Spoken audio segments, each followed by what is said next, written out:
Vamos lá, vamos conversar agora sobre a possibilidade de uma crise de energia para cá e nós vamos chamar aqui para a conversa Davi Zilberstein. Boa noite, Davi. Engenheiro, ex-diretor-geral da Agência Nacional. Obrigado pela participação.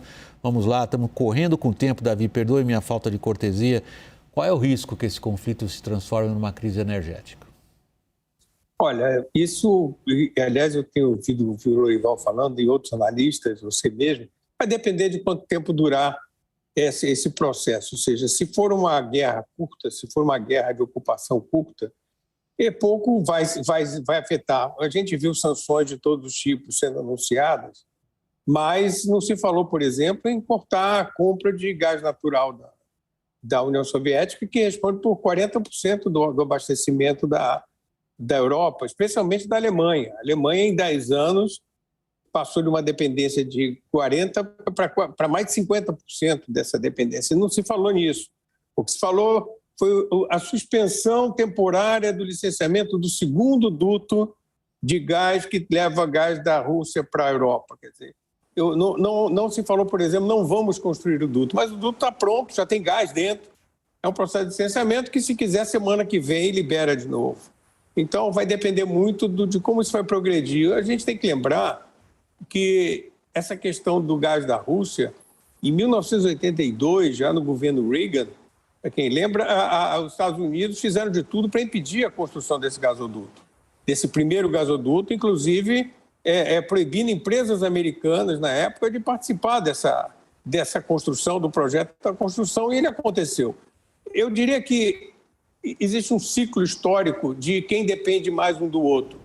Hoje, eu diria que as duas partes têm um certo equilíbrio, porque a Rússia, inclusive, hoje tem nos bastidores a China, que hoje é um dos grandes compradores, eles têm contratos de quase $500 bilhão de compras de gás.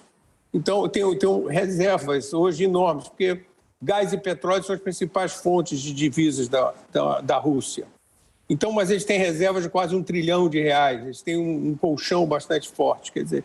Então, tudo seguramente está pensado, e, na minha opinião, se fala em mexer no sistema financeiro, em bloqueio de contas, bloqueio de transações financeiras, mas, como a gente viu, não se fala em se cortar o suprimento de gás e de petróleo. A Rússia, depois da Arábia Saudita, é o segundo maior exportador de petróleo do mundo. Obrigado, e na prática, realmente não interessa para ninguém isso aconteça. Deixa eu passar a palavra para a Raquel e, na sequência, para o Lorival. Davi, Raquel. Davi, você trouxe isso de que não se fala em sanção nessa área de petróleo, e exatamente por causa da dor no bolso dos consumidores. O presidente Biden falou disso hoje. Então, a minha pergunta para você é muito direta. O que podem esperar os brasileiros no posto de gasolina? Olha, você falou há pouco agora que o petróleo chegou a $99 o barril. A gente não pode esquecer que o petróleo já passou de $100, já chegou a $140. Mais de uma vez ele passou de $100 em situações mais longas do que se espera agora.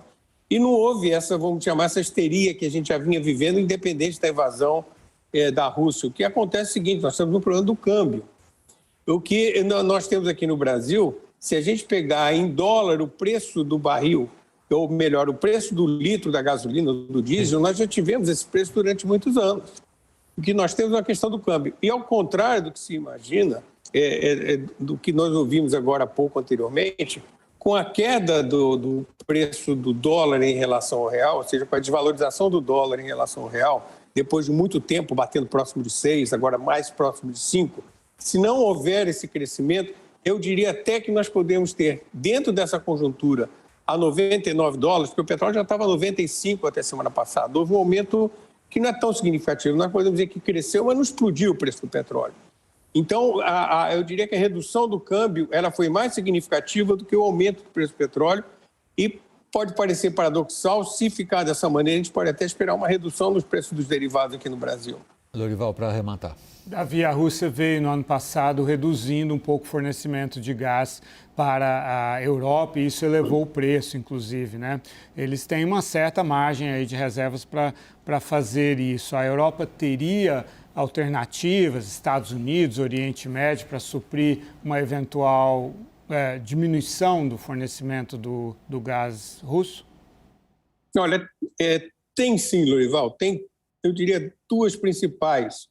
A primeira é o gás natural liquefeito. Já com as ameaças da invasão, houve um redirecionamento de mais de uma centena de navios de gás natural liquefeito, que o gás natural liquefeito, para quem não sabe, é o gás natural que ele é comprimido e transportado e depois regasificado no porto de chegada. Então, já havia um movimento forte em relação a isso. Existem reservas subterrâneas, vamos chamar armazenamento de gás na Europa. E existe a produção de países, principalmente no Mar do Norte, essencialmente o Reino Unido, a Noruega e a Holanda.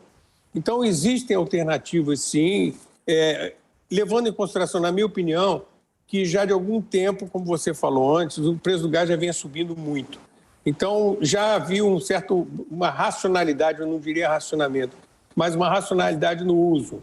E eu acredito que, a não ser que haja uma ruptura pouco provável, na minha opinião, do fornecimento de gás, eu acredito que esse equilíbrio entre oferta e demanda, inclusive nós estamos chegando em março, ou próximo de março, a tendência é que as temperaturas subam no hemisfério norte e a demanda de gás caia naturalmente. Então, existe um movimento aí que também não deve, na minha opinião, pressionar o mercado de gás internacional. Davi Zilberstein, nosso muito obrigado aqui. O Davi, engenheiro, ex-diretor-geral da Agência Nacional do Petróleo. Nosso muito obrigado aqui do Jornal da CNN pela participação e boa noite, Davi. Boa noite, William. Boa noite, Raquel e Lorival. Um abraço a vocês aí.